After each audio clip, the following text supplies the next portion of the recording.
စုံတွဲတွေဖြစ်ကြတဲ့တငယ်ချင်းနှစ်ယောက်ကဝေခဲ့ကြတဲ့တင်းရဲ့တီးရဲ့အရှိမသူတငယ်ချင်းနှစ်ယောက်ရက်နေကြတဲ့ဗီဒီယိုတစ်ခုကိုတင်တန်းခဲ့ပါတယ်။ဆဆရှဲမှာတော့ဗီဒီယိုကတာမန်လိုပါပဲ။စုံတွဲတွေဖြစ်ကြတဲ့တငယ်ချင်းနှစ်ယောက်ကဗီဒီယိုရိုက်ကူးနေတုန်းတင်းရဲ့ရှိမပျော်ပျော်ရွှင်ရွှင်ပဲ post တွေပြီးနေကြတာပေါ့။ဘာမှထူးဆန်းတာမရှိခဲ့ပေမဲ့စကန်ပိုင်းလောက်ကြားတဲ့အချိန်မှာတော့အခုဖြစ်ရက်ကိုရိုက်ကူးမိခဲ့ပါတယ်။ဒါကတော့ရိုက်ကူးမိတဲ့ဖြစ်ပျက်ပဲဖြစ်ပါတယ်။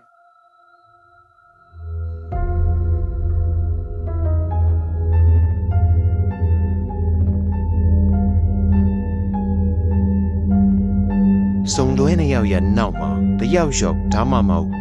ခုကကိုထင်းဝင်ပြခဲ့ပြီးချက်ချင်းပဲမြင်းဝင်းကနေတော့ကွယ်သွားခဲ့ပါတယ်ဗီဒီယိုကိုပြန်ကြည့်တဲ့အချိန်ကြာမှအဲ့ဒီပုံရိပ်ပါနေမှလော်ရန်တီခေရပါတယ်ဒီဗီဒီယိုကိုတွေ့လိုက်ရတဲ့အတွက်စုံတွဲနှစ်ယောက်ဟာဒီမှာဆက်နေဖို့စီစဉ်ရှိသေးလားဆိုတာကိုတီးချာမသိရတော့ပါဘူးဒါပေမဲ့စမနီရာကပူကောင်းလိမ့်မယ်လို့ကြည့်ရှုသူတွေကတော့ပြောကြပါတယ်အဲ့ဒီပုံရိပ်ကဘာပဲဖြစ်နေပါစေတင်းထဲကိုခိုးဝင်သူဖြစ်တဘာဝလွန်ဖြစ်ရဖြစ်တွန်းပြင်းကိုကြောက်ဖို့ကောင်းနေတာကတော့အမှန်ပါပဲခင်ဗျာတကယ်ကိုကြိုးချမ်းစရာကောင်းပါတယ်